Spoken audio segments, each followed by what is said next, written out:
So I had a request to do a tutorial on pigeon pose. So I'm going to show you pigeon pose in a little bit more detail today. So I'm going to show you from two different angles. So the first time I show you, I'm actually going to show you facing you. So you can see what I look like from the front, and then I'll show you from the side, but I think it's a lot more relevant to see me from the front, to be fair, and actually maybe from the back even too. I might show you the back. So we can come into pigeon pose a bunch of different ways, but today we're going to start from a tabletop. So we'll come into hands and knees, hands under the shoulders and the knees under the hips. Now, what you ideally will have done some movement to warm up the hips before you come into your pigeon pose. And if you come into pigeon and you're experiencing any pain or discomfort in your knee, you're going to want to skip the pigeon pose and you can do a reclined variation instead, which I'll show you at the end. But to come into pigeon pose, we're going to take the right knee and we're going to bring it forward behind the right wrist. So that means that the knee isn't coming to center, right? It's coming out to the right. Now, depending on the rotation in your hip and the space that you have in your hip, it's all going to determine where your right heel is going to sit, okay? So if this already is feeling like, whoa, this is tons of sensation, you're probably going to find that your right heel stays closer to your groin, so it's on quite a diagonal. Then scooch the left leg back so you can start to settle your hips a little bit lower to the ground. And they might not touch down, and that's okay. If you're really high up and the right hip feels imbalanced, you could pop a pillow or a rolled up towel or a blanket under there as well. Now, if you have a little quick peek back at your left leg, sometimes what I'll see when people are coming to pigeon pose, the left leg that back leg wants to skew out to the side. So we're gonna have a quick peek back so that the left leg is going straight back from the hip all the way to the toes. You got a nice straight line there. And then we wanna make sure that we're not sitting on the right hip, on that front hip. So we're gonna focus on bringing the back leg, so in this case it's the left leg, that left thigh we're going to turn down towards the mat, okay?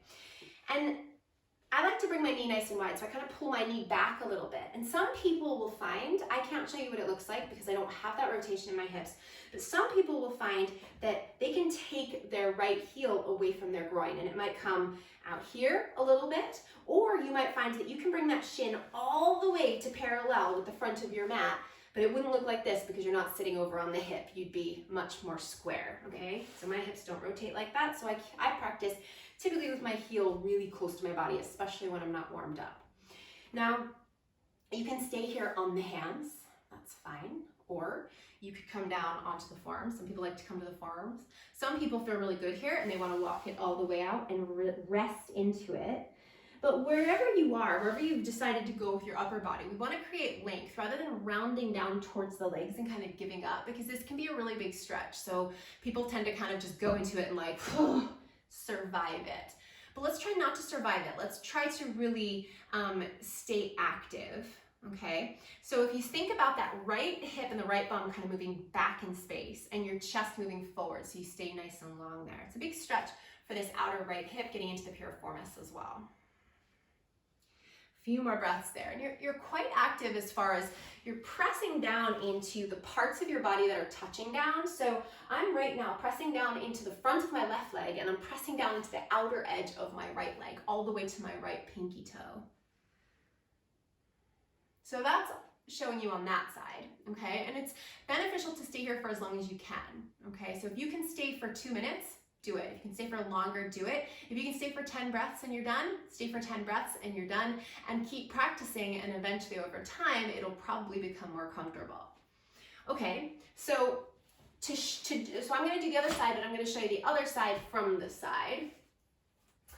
So we're in our tabletop again, and we're gonna take the left knee forward. And again, the left knee is going out to the left, right?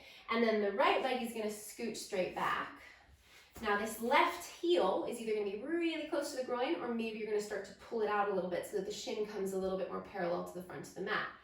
Take a peek back at your right leg, right? It's going all the way in a straight line right out from that right hip. Then we're turning that the front of the right thigh and hip down towards the mat.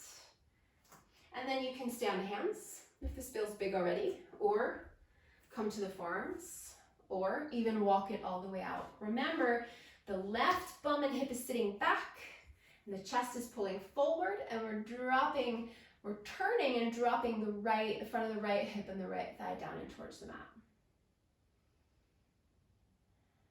And again, stay as long as you can.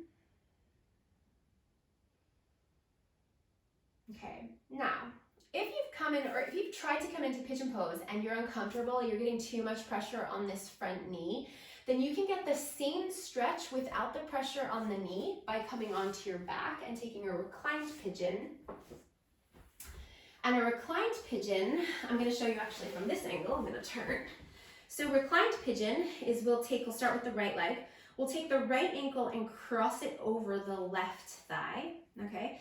Now some of you will find that this already feels like a stretch, so you might be done here. Maybe you take your right hand onto your right inner thigh and just gently push it away, activating that right outer hip to pick up that stretch. If you're not feeling it, then what you'll do is you'll lift the left leg off the mat. You can bring your hands behind your left thigh and draw the legs in towards the body, or you can interlace your hands around the left shin instead, and the legs will draw in towards the body. And the more that you draw in, the more stretch you're going to feel in this outer right hip. Okay?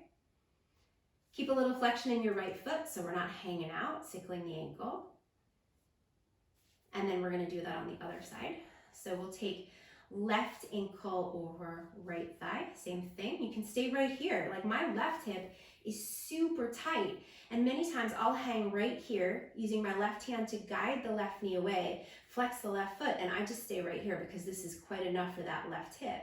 If I'm really warm and I have a bit more space, then maybe I'll lift the right leg off, bringing the hands behind the right thigh or around the right shin. You want to keep this front knee guiding away from you rather than coming in towards you. Okay, it's going to try and creep in if the hips are a bit tight. So try and guide it away, firing up that outer hip to get the knee to move away. And that's that. So if you have any questions, just let me know. Thank you. Namaste.